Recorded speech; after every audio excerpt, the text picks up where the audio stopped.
ભાજપના લેટર કાંડ મુદ્દે કોંગ્રેસના લલિત વસોયાની પ્રતિક્રિયા સામે આવી છે।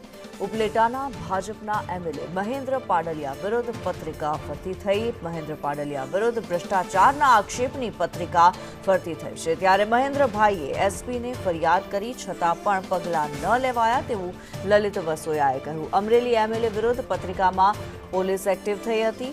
મહેન્દ્ર પાડલિયા શું સરકારના અણમાનીતા છે તેવો સવાલ લલિત વસોયાએ કર્યો છે।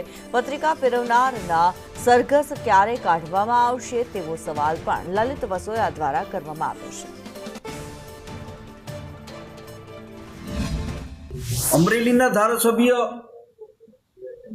કૌશિકભાઈ વેકરિયાની વિરુદ્ધમાં પત્રિકા બહાર પડે અને પોલીસ ગુજરાતના ગૃહમંત્રી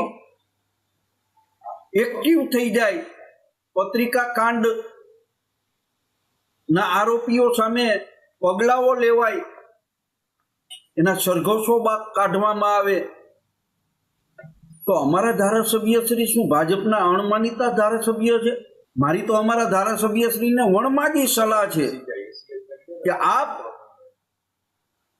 આવી પત્રિકા અને આક્ષેપ કરનાર સામે કાયદેસરના પોલીસ તંત્ર પગલાં લે, એના માટે સરકારમાં ઉગ્ર રજૂઆત કરો।